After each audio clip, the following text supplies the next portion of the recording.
Our featured BBB Wise Giving Alliance accredited charity seal holders for this episode are Team Red, White, and Blue, the Global Food Banking Network, United Through Reading. You can find out more about these and other BBB Wise Giving Alliance accredited charity seal holders at give.org.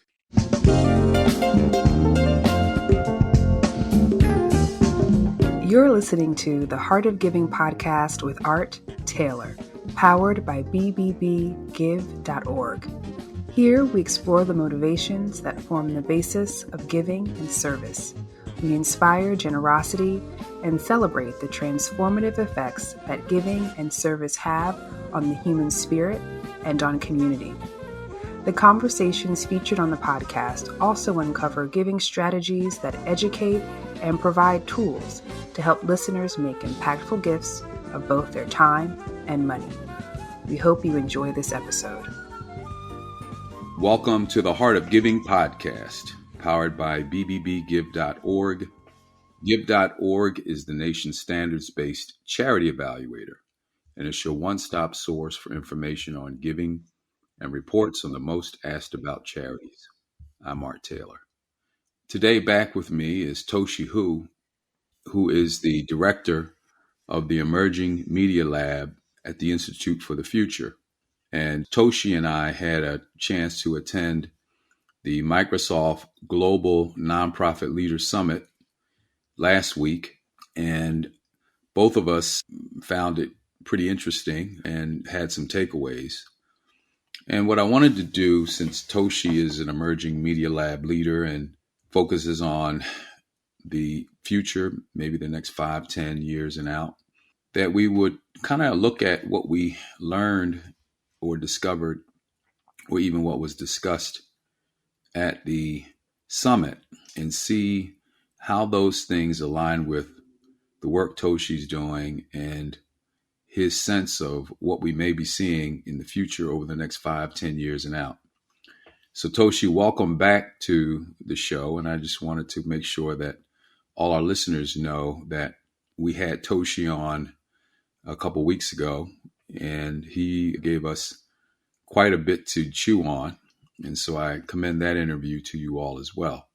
Toshi, welcome back to the Heart of Giving podcast. Thanks, Art. It's great to be back. So let me just start by just asking you, what was your general takeaway from the days that we spent out in Bellevue, Washington at the summit? Well, first of all, I think it's important to share with listeners that it was a pretty incredible gathering in the sense of who was in the audience. This was, I believe, over 1,600 individuals in person, gathering in person, representing over 1,100 different social impact and nonprofits from around the world. And I think they said something like over 30 different countries were represented. So for me, a big part of going to this conference, while I was interested in learning from Microsoft, because they were our hosts there, around their seeing generative AI as being something that can help be a tool for doing good in the world, I was also very curious just to meet more individuals working in these wide range of incredible organizations. So a lot of it for me was both learning about Microsoft's take on AI, but also really hearing from nonprofit leaders how they're thinking about AI, what are the questions that they have, what are the things that they're concerned about, what are the things that they're excited about. So it was incredibly valuable in that way, just the, kind of the in-between session conversations that we were able to have that is so valuable when you go to these kind of in-person events. But I would say just from the more kind of official function of the event, it was also really interesting. This was hosted up in Bellevue near Microsoft's headquarters in Redmond. And this is the first inaugural gathering, global leadership event for nonprofits. And really, the day and a half of official programming that they shared with us was about trying to both share what is generative AI, what are the ways that Microsoft is building tools, how might organizations use them. And then they also provided some examples of organizations that are already experimenting. And I think that for many of us, not just myself, but everybody there, seeing, okay, we know that AI is a new thing. It's something that everyone's talking about. There's clearly some really incredible capabilities. There's some new things to learn about it, but what are people actually doing with this technology was kind of a big question on everybody's mind. So I took away a lot of some of the interesting examples of case studies that they had. Well, you do your work at the Emerging Media Lab, and I want to just ask if the work you're doing there, if you see any sort of direct connection, particularly as these things might link over the next 5 to 10 years or so. And by the way, to our audience, I want to keep this interview focused a little bit on thinking down the road a bit. I know we're all caught up in the frenzy right now of trying to understand the AI world and its capabilities.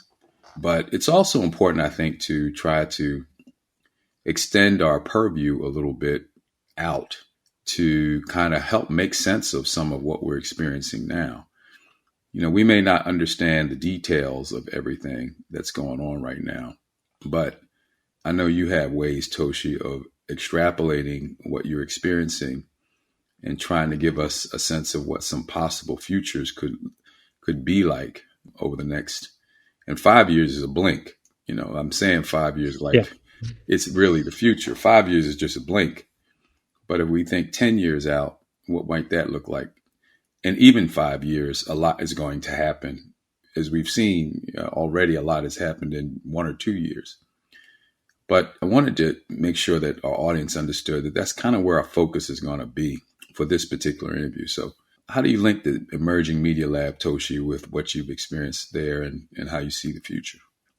Well, first of all, Art, I want to share that when we say our focus in the lab, as we like to say, is looking at the future of human communication, collaboration, and human connection, all through the lens of emerging media technologies, and I would include generative AI in that, as well as emerging media mythologies, meaning what are the new stories, what's the new sense making that we're able to do, what's the new collective intelligence and collective sense making we're able to make with these new ways that we can communicate, collaborate, and connect. So that's always, what I'm looking at and trying to consider what are the longer reaching implications of these technologies. And something we talked about in our last conversation that's interesting about generative AI right now is that in many ways we are discovering what generative AI can do rather than inventing it as a tool. Because by nature, it's an emergent technology, which happens to be kind of a theme in our work in the lab. And by emergence, we mean that it's not necessarily like designed by rules or by defined structure. Emergence happens when you create dynamic systems that have feedback loops and things emerge from those systems that aren't necessarily intended outcomes or consequences. And some of those can be quite wonderful and some of them can be quite concerning. When we look at generative AI right now, it's I'll be really honest with you, it's quite difficult to apply some of the more standard foresight methodologies to trying to anticipate specifically what's going to happen. And part of why that is that generative AI, this is not just like a new tire that someone's invented or some sort of new paint where it might be useful to a certain type of organization or individual. One of the things that makes generative AI both so interesting, but also so kind of challenging to do sense making around it is that it is a general purpose technology. One of the jokes I often make in my talks is saying like generative AI is only going to affect your life or your work if you deal with only for people who use images, text, video, sound, or other forms of media.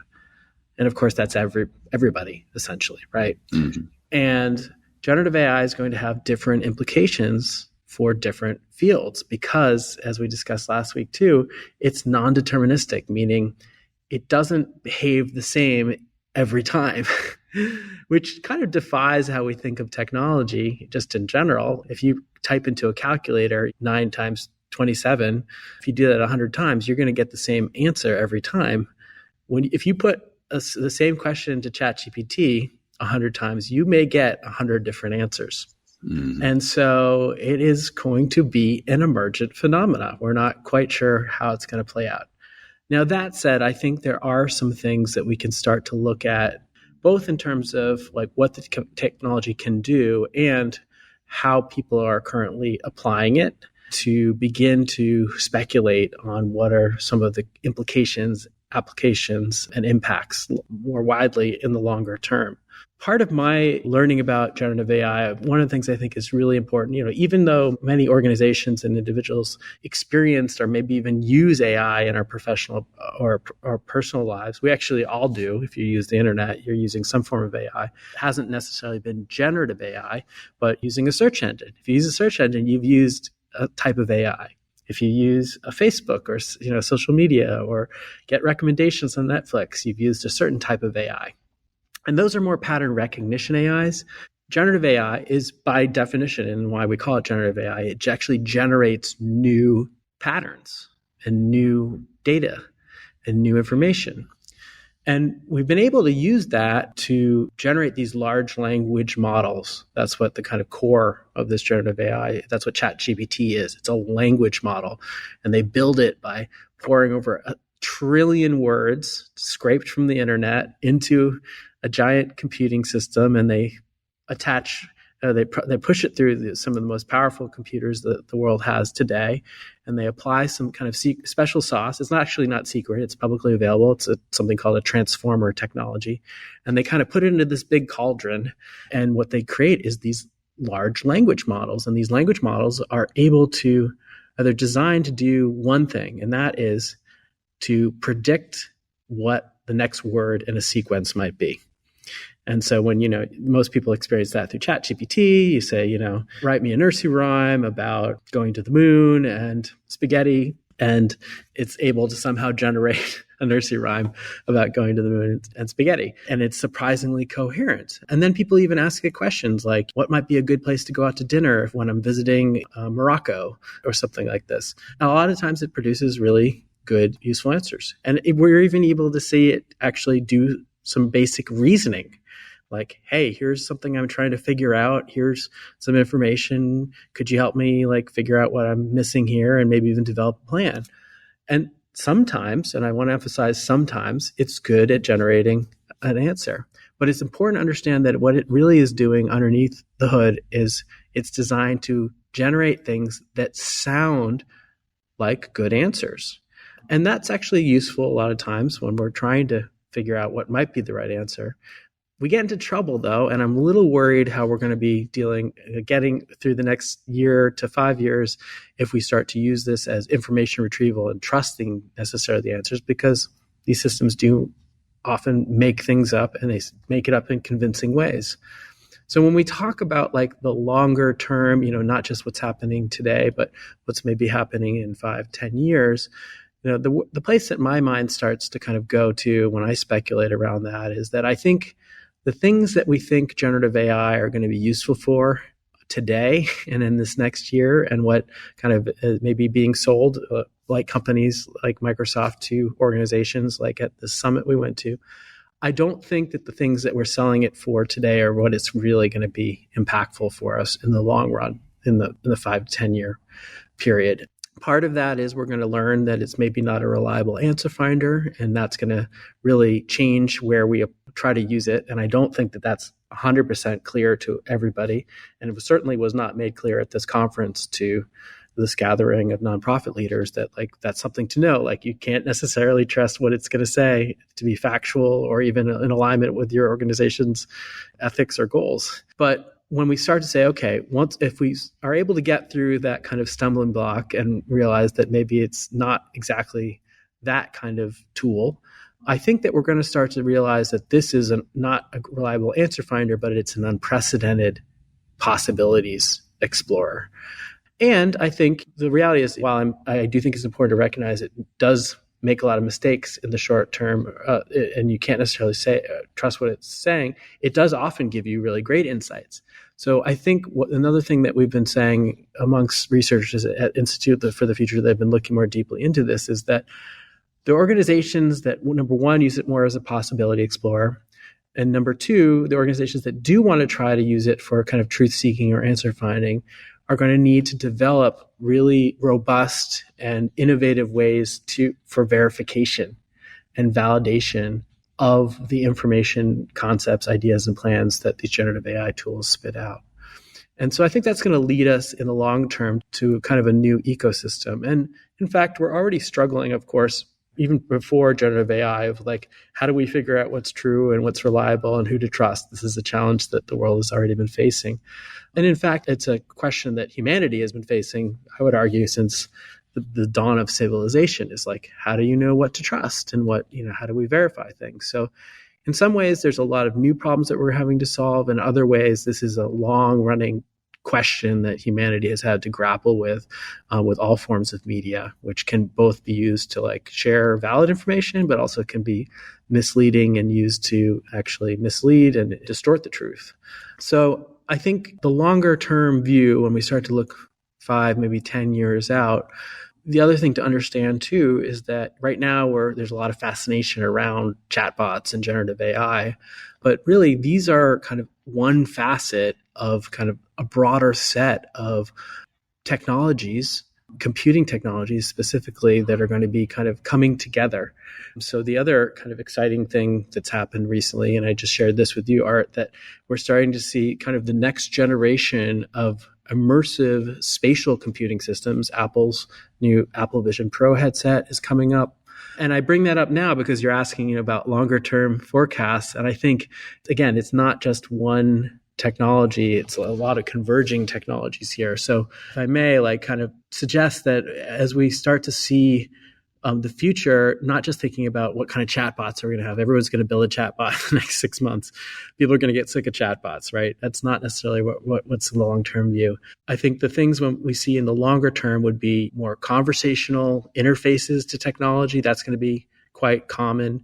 You're no longer going to have to speak in the language of technology for our technology to understand us. Technology is going to be able to understand how humans communicate. We're already doing that with our text. We're going to start, these models are starting to understand how to see the world as well, and see and to ingest all different types of data, like medical data, scientific data. And so that we're going to be collaborating with our computing systems in entirely new ways. And it's going to open up a new accessibility for leveraging technology to non-technical people. So, for example, right now, there's been a big effort to gather tremendous amounts of data, kind of the big data movement that everybody has been collecting data for all these years. And right now, one of the most common jobs there is, especially here in Silicon Valley, is a data scientist, right? Because you need certain technical skills to be able to write Python code to explore these complicated and elaborate and vast data sets. Well, like, this is a great example where you don't need to be a data scientist to use a conversational interface to be able to explore these large data sets. So I think in the kind of, again, longer term vision, we're going to start to see the ability for a much wider range of humans with many different expertises and interests, and that aren't necessarily technology, quote unquote, technology oriented people. And that's only because we'd have to only speak the way that computers speak in order to work with them. And now they're going to start to speak in human languages. And I think that's going to unlock a lot of incredible potential in the next 5 to 10 years. The other area that I started to suggest a minute ago was that we're going to start to see what we call like a new advent of social, spatial, generative computing. And that's a mouthful, but the vision there is like combining social, which is kind of something that we've been building up from the beginning of the internet, to then social media. Now everybody collaborates through online tools. Spatial, and that's where we add in the ability to have immersive interfaces, and interfaces that utilize not just our eyes and our mind and a little bit of our hands, but our embodied interfaces like Apple Vision Pro headsets. And then lastly, generative, like, how do we work with these incredible generative AI systems to help us generate content and generate ultimately not just like text, but like we're going to start to generate worlds. And these worlds are going to be models and digital twins of worlds, and we're going to be able to simulate. And this is something we also talk about quite a bit, that we're going to have a new capacity for simulation And now that word already has a lot of connotations where typically we think of a simulation as being like a scientific thing that only scientists do or some sort of technical ability. But this is going to be an ability that anybody has. And in some ways, ChatGPT already allows us to do that. Like we can go into ChatGPT and say, like, I am a organization serving this kind of community, and here's some things that I think are going to be happening in the next year, and here's some challenges I have. Can you help me imagine a scenario of how I'm going to need to navigate that and some possible things I might need to consider? And that capacity to create these simulations, these models of our world and understanding our world, not through just documents, which are kind of relatively low dimensional, kind of fixed collections of information, to these more complex models of the world, which allow us to really see the relationships and dynamics and complexity of the world in much more useful and kind of systemic ways. That's a lot, but I just wanted to kind of share some of the thoughts that we're having. We can dive into any more of those if there's of interest to you. Well, one of the things I wanted to ask about was this talk about certain underdeveloped countries being able to leapfrog progress through AI. I don't know what your thought about that was, or whether and what you see down the road with regard to AI helping to unlock the potential of people and institutions that are now what we consider to be underdeveloped. You have any thoughts about that? Because it came up quite a few times in the summit. It did, given the shared kind of social good and a mission of the organizations at the conference, and specifically the increasing awareness around the importance of making sure that as the world moves forward with new technological capabilities, that these are shared, access is given to across different regions and different variety of organizations and individuals, and that basically we don't leave vast sections of humanity behind.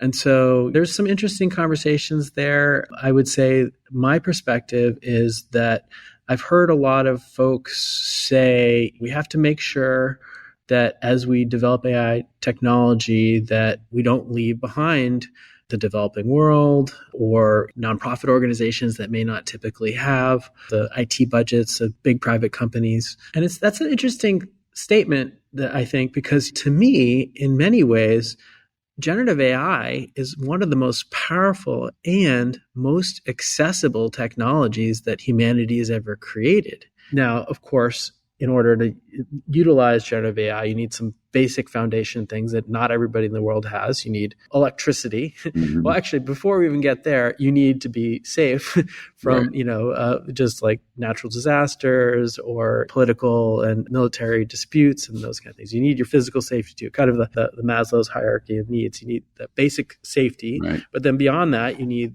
things like electricity and internet access to kind of participate.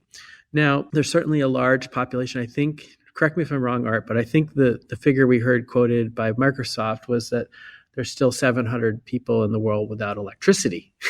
Yeah, I thought it was somewhere in the neighborhood. Well, the number I heard was 2 billion people that don't have access to internet. That was one number. Yeah. But the electricity number, I'm blanking on. I do remember it was a big number too. Yeah, so that's a basic thing we need to work on. Folks need that. But as we've seen, and I heard this often when you hear technology companies say, okay, they were offering this to the whole world, you don't know whether or not to believe them. But one of the interesting opportunities at this conference was actually to go and just talk to organizations working in the developing world and ask them. Like, I actually sat down with somebody that's working on projects in Central America and in Africa, and their nonprofit is working on animal welfare, specifically donkeys and horses in the developing world, to kind of establish better care for them, where they're often used as part of basically physical labor. Things like horses donkeys working in like brick kilns where the temperatures are super high, or even just this basic care of these animals. But I was fascinated to talk to this gentleman, but I asked him about this. I said, folks often say like people in the developing world may not get access to this. Like, what does your organization assume? And he right away, he said, we assume that not everybody, obviously, but many, many, many people in the developing world have not only access to cell phones, but access to pretty decent internet. I want to be careful here. This is all anecdotal. I think we probably should be looking this up to fact check to make sure. But it was just interesting to hear from organizations that are, building strategies and initiatives.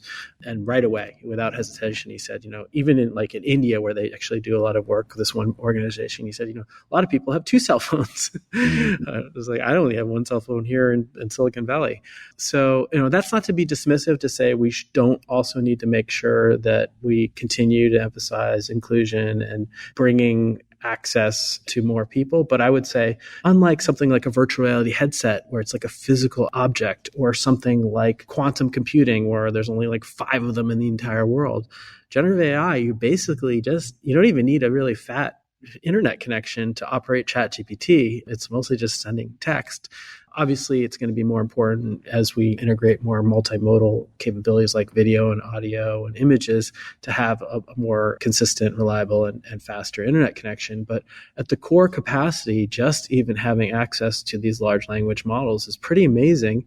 And the other thing I'll add in terms of accessibility is that there's folks that you need to pay for things like ChatGPT. There's free versions, obviously, right now. We'll see how long that lasts.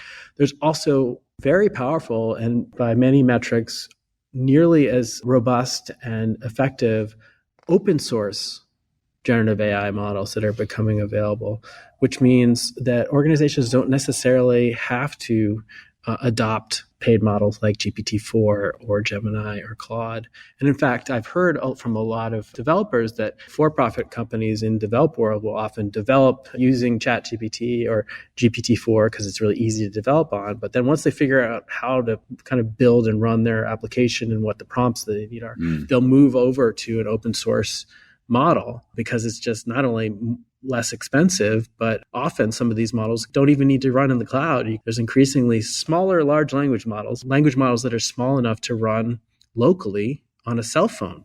So I think, just to circle it back to your original question, I think we always need to be continuously thinking about how do we ensure that we're including and providing access to as many people as possible. But I would say that there's many aspects to generative AI that actually make it inherently more accessible and more democratized than many other technologies that have come before it. Yeah, we'll have to see what that means, what that translates into in 10 years. Yes. And now it's time for our Giving Tips segment with Bennett Weiner, one of the world's most renowned experts on charity accountability and the COO of the BBB Wise Giving Alliance. Today I'd like to talk to you about the issue of deducting your donations. One thing to keep in mind is the value of volunteer time that you're giving to a charity is really something that you can't take a deduction for. However, out-of-pocket expenses, such as if you had to travel, your gas expense to and fro to volunteering, and you keep records of that, that is deductible. So keep that in mind if you volunteer. The other thing to keep in mind is if you're receiving something of value in conjunction with your gift to the charity. So let's say you're contributing to an organization and they promise to send you some musical packet or download of something that will entertain you, or some other encouragement of entertainment benefit. The amount of your contribution that is above the fair market value of what you receive would be the deductible amount. And what is that fair market value? Really, the organization should tell you that so you can take a proper deduction come tax time. But that is what the item would normally sell in the retail marketplace. The thing to also keep in mind is that if you attend charitable events like a play or some premiere or some other activity like that for charity, Once again, if you're purchasing an item, the portion of the ticket price above the fair market value of what it would normally sell for would be deductible. And in some cases, unfortunately, it may be selling for pretty much what its market value is, so it's really not a deduction. So be careful when you get something of value in conjunction with your contribution that it's not fully deductible. And the other thing, of course, is you want to verify the charitable tax-exempt status of the organization to see if contributions are deductible. And organizations that are tax exempt under Section 501c3 of the Internal Revenue Code are the section that defines charities. If you have questions about that, go to irs.gov and look up publication 526, which is about deducting contributions, and you can get additional details about how you can take proper deductions come tax time. One of the questions, Toshi, that I left the session with was there was a lot of talk about, and I'm going to use this phrase, conquering the world with technology. Yeah. There was a lot of that. It's going to do so much better for people. It's going to be great. And yes, there are challenges, all of that. But what about people who just don't want to deal with it? I mean, I'm just talking about not maybe here in America necessarily, but what about people in places that don't want that and who feel that their lives can be just as fulfilling and meaningful and purposeful just the way things are now? And I think back to, I went to school in Lancaster, Pennsylvania. And Lancaster, Pennsylvania is famous for having communities of Amish people who do not use electricity. And they do all of their carpentry, all of their farming and everything with tools that don't involve electricity. And they live, in their minds, very meaningful lives. So the question, I guess, is, are we making space in this new world, or new worlds, as you might put it, for people who are just cool with the way things are and they don't want all that? I don't know what your thoughts were about that, and if you're tracking anything like that in the way of communities who are basically saying, it's good, we're fine. And I guess one other question is, can the world abide people like that as it expands its technological footprint? It's a really good question. I think, and you gave some interesting examples like the Amish, right? That's clearly an example of a whole community that continues to not only survive, but as I understand, thrive pretty well without the use of modern technology. So I do think, technology is always a choice. And that's one of the important things to always remind ourselves, because the technology industry is always trying to tell us technology is inevitable. And they're always trying to make sure that we feel like if we don't use technology, we're going to be missing out, kind of the FOMO sell. And I think the reality is everything should be a choice, I think. But at the same time, and I think there's people that for many years ago said, like, I don't want to use the internet, or I don't want to use a smartphone. And I think that's a great choice. And even today, we're seeing like there's actually some really interesting signals of younger generations deciding to use flip phones. Yeah, because they realize the attention sink and the kind of the technology addiction that having a smartphone with a flashy screen and social media on it has. So they're going back to just flip phones, where all you can do is either make a phone call to talk to somebody, or you can do texting, but it's not easy. You got to do it with the number pad. So adding some intentional friction into our lives. And I actually think often friction can hold us back. Friction can be healthful sometimes in our lives. So I think there's plenty of examples like that.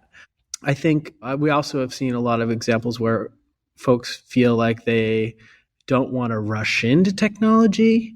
I'm thinking of like older generation people in my life that were like, I'll never use the internet, or I'll never use a smartphone. And sometimes it just takes time, and probably wiser for them to wait till it's more mature, right? Mm-hmm. We're still in the very early adoption phase for a lot of these technologies. And that happens to be my area of research. Doesn't mean I endorse that for everybody. It's just I'm focusing on that myself. So And in fact, I don't actually think everybody should be rushing into utilizing and certainly not adopting at scale generative AI before we really understand how it works and what we can trust it to do and what we can't.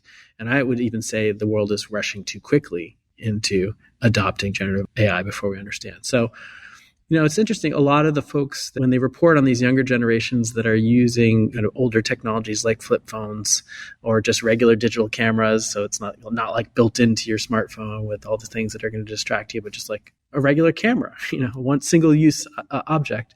They often talk about them as like Luddites. I think it's good to remember that right now, I think the Luddites have been kind of misrepresented, and the history of the Luddites has actually been misrepresented. People equate that as being anti-technology.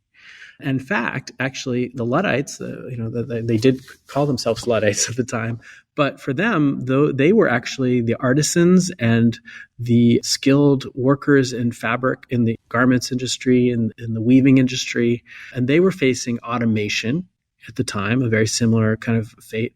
And it is true that many of them did end up going in and sabotaging technology at the companies to slow down adoption. But what is not really recognized is that they were not anti-technology. They didn't say we don't want to use technology. In fact, they knew how powerful technology was.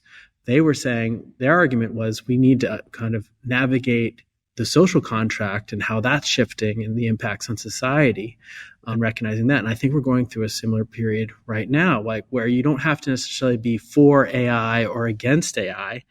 I'm more of the camp of saying, like, we need to be more curious about AI. We shouldn't be afraid of it or just embracing it. We need to be a lot more curious about it right now. And we need to, as the Luddites were asking us, and as many kind of scholars today are saying, is like, it's very overly simplistic to think of AI as either like a problem or a massive productivity boost. Productivity isn't always necessarily what we need, right? And the increase in productivity doesn't always result in the shared value being shared amongst all people in society. So I really think we need to be asking more complex questions than like, is AI going to kill humanity or save humanity? Let me ask you this, because there was a lot of discussion about whether we should be thinking about regulating this technology in any way and what the role of government in controlling this technology or these technologies should be. Do you think that as we look forward, there will likely be some form of regulation of the technology? And will it help us? I guess is the question. Will the regulation be a good thing? Well, I think with any new powerful tool, it's important to try to find the balance between ensuring that we can explore it and reap the benefits from it. But we also do need to be doing what we can to prevent bad things from happening as well. AI, generative AI, is particularly difficult to regulate because, as we've discussed, it behaves differently in every situation. People creating the technology don't fully know how it works. They don't know what it's going to do in every situation. So it's very challenging to create rules around something that you don't even know what it can do and when it's going to do it, what rules you need to make to enforce, or how do you even enforce those rules with those systems. So it is very complicated. That doesn't mean we shouldn't try to do it or that we can't do it. In fact, we need to figure it out, right? And humanity, from the very beginning, has navigated really complicated new technologies from the very beginning with fire, right? Where we've had to figure out what it can do and how it can serve us and how it can harm us, and how do we create all sorts of different systems, everything from just like people generate common sense, like don't put your hand in the fire, to saying things like having a rule that says you can't have flammable materials when you're building a school or a building, all the way up to more conceptual kind of understandings of threats, like you can't yell fire in a crowded theater. And it's going to take us time to explore that. And I think one of the reasons that OpenAI, the company that's created ChatGPT and GPT-4, and there's kind of considered the leader in generative AI right now, they were originally started with a humanitarian mission. The founders were very worried about the dangers. At the time, it was Elon Musk and some others. They were very worried about the dangers that they saw the potential of generative AI or just AI in general. This was even pre-large language models and ChatGPT and things like that. But they saw the potential of danger with AI and said, we need to figure out how to make it safe. But the only way to figure out how to make it safe is we actually have to build it to see what it can do. And so it's this interesting conundrum where it's like, we have to make the thing. And in some ways, we even have to deploy it into the world. We have to play with the fire in order to know how it can burn us. And then to even figure out how to make things fire safe and how to make society safe from the dangers of fire. So we hear about it and kind of described as alignment research and capabilities research. So companies are building the capabilities of AI, and then they're trying to figure out how do we keep these tools and these new capabilities in alignment with what our human goals are. And I think then we start getting into the issue of like, well, humanity hasn't necessarily agreed and aligned on what is safe or not and what is good or not for the world. And I would say that sounds like I'm saying, see, we can never figure this out. I would also say humanity is aligned on quite a bit. And I think we need to be leaning into those kind of capabilities and that history of humans figuring out and slogging through the messy process of understanding new technologies, maybe even having some not so great experiences with it. For example, atomic bombs, right? It's arguable whether or not the United States should have dropped those, but it did have a large impact on the world in terms of what kind of guardrails the world wanted to put up. I hope that it doesn't take an attack or a disaster like that with artificial intelligence, but unfortunately, it may take some of our hands getting burned and witnessing some destruction in order to understand what safety means. Yeah, I mean, I want to finish on a positive note, but it's hard when you mention a technology that people don't quite understand and wanting to make sure that we use it in a way that makes us safe. But yet, when you make the analogy to a fire, when you stick your hand in the fire, you feel the pain right away. The thing about these technologies is that you could be burning yourself up for a long time before you even feel any pain. And by the time you realize it, there's no more you, so. Yeah. The feedback loops It's pretty daunting to think, but my point is simply that the harm can be done in a way that we don't even see it happening. And by the time we do that harm, it could be too late to reverse it. So I think that's the fear that a lot of people have. I don't necessarily have that fear, but it does feel very different with a technology that you don't have a thorough understanding of from the standpoint of what it will do. So anyway, that's just my thought. Well, that's true, but let me add a twist to that, Art. I think that's actually a really interesting analogy that you make, the idea that we can't sense when things are going wrong. I think it could be argued that actually humanity has the ability to sense in ways at a scale that we've never been able to sense before. And AI is a way for us to make sense of a lot of that complex data in ways we've never been able to do. And I think humanity has our relationship with technology is about kind of extending our reach, but without extending our vision. So you imagine a nearsighted person who's really strong, and able to do things, but can't see exactly what they're doing. And I think we've had a lot of examples of that with climate change and the over reliance and dependency on fossil fuels and burning that for decades. Mm-hmm. At the same time, you could also say, well, we've also developed the technology to even better understand how this is working and develop new ways to imagine new systems for mobility and energy and home heating and air conditioning, which are the leading causes of carbon footprint in the world. Let's not forget, we actually have extended our gaze as well, our ability to not only see better patterns in the complex forms of data that would have been impossible before, But we're able to even now with generative AI, to generate new possibilities of how we might realign those systems. So I think we actually have a lot of new capabilities that are going to help us navigate this time and a lot of the complex problems, aside from AI, like climate change, that we need to navigate that require tools to make sense of really complex, complicated, dynamic systems. Well, you mentioned climate change, and we know that there is a thirsty need for electricity for these systems to work. And some people say that we may not have enough electricity now to build them fully out. So we have to come up with new systems to produce energy in order for these systems to be fully actualized. And some people are even saying there may be some room for some old technologies like nuclear power plants, which I understand are safer now in their construction than they were years ago, although we haven't been building many of them. I don't think we built any of them in a long time.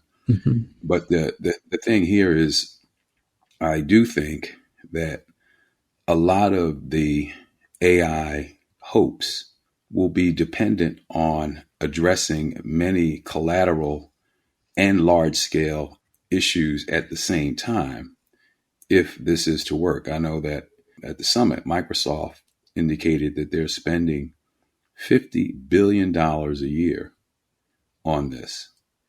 And if they're spending 50, I imagine some of the other companies are spending substantial sums as well. And the US government and other governments are going to be spending money. There's going to be a tremendous amount of investment going into this. My hope is that they will also be addressing some collateral challenges, and I think they will need to do that in order for us to really meet the objectives of what this technology can do. I want your thoughts on that. Well, it just makes me think. First, I just want to say disclaimer. I don't believe in techno-solutionism, meaning like just believing, oh, we just need to make more technology and then we'll solve it, right? Yeah.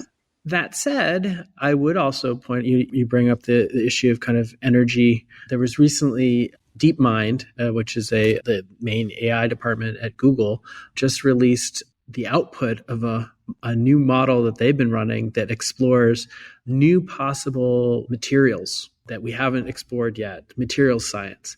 And they generated something like, I want to say, several million new possible crystalline structures of molecules. And then they were able to use basically another AI process to simulate, to try to understand which ones might be stable enough that they could actually be usable. And now they're actually using AI-powered robotics labs to manufacture several hundred of these compounds. And the kind of clickbait headline that we saw, but it kind of helps put it in perspective, is that the amount of materials that were discovered as potentially viable new compounds that could be used in things like new forms of energy storage, generation, and transmission, those discoveries, the amount of new compounds that they discovered was the equivalent of 800 years of scientific discoveries that humans have done previously. And they did it in a matter of months, right? Or maybe even weeks, I think.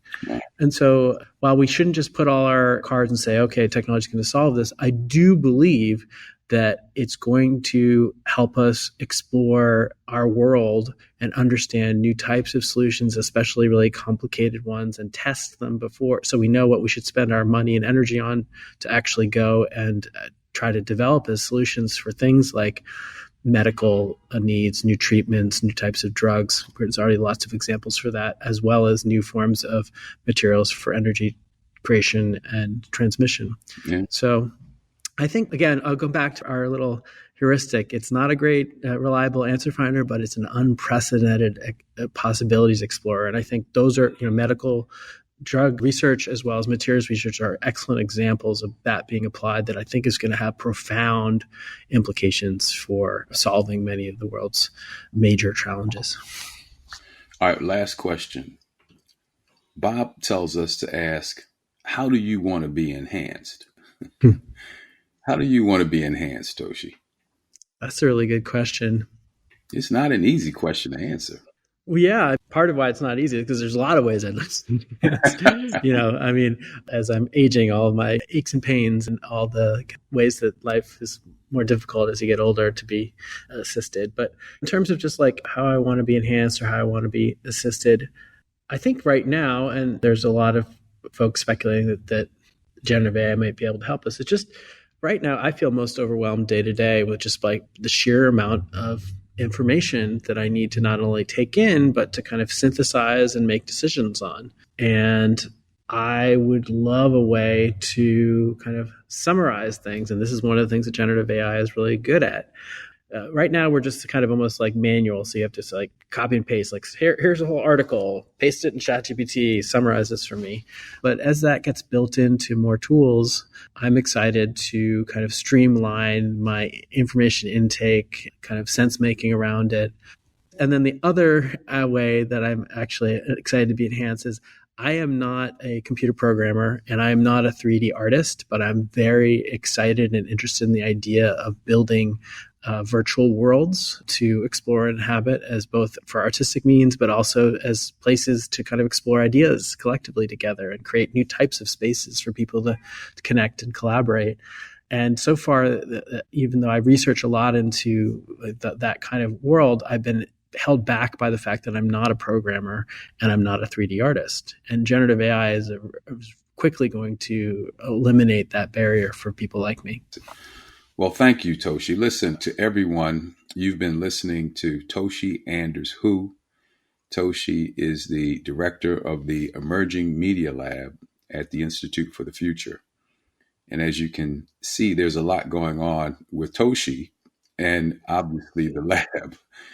And he's given us a lot to unpack here in this solid hour, I think, Toshi, of this podcast. It just kind of flew by. Yeah, whenever I hang out with you, Art, we go far quickly. We'll do it again sometime too. But for all of our listeners, I want to just thank you for hanging in there with us. I'm sure, though, that once you got into this, it was hard to pull away. But we do this every Tuesday. There's a guest or either me occasionally just here talking about some topic. And we hope that you will subscribe to the show so that you can become a regular listener. And obviously, if you want to support the podcast, that would be wonderful too. You can go to give.org where you can make a donation and also see some of the other great work that's going on at the BBB Wise Giving Alliance to help people make impactful gifts of their time and money. Thank you for listening, and we'll see you back here next week.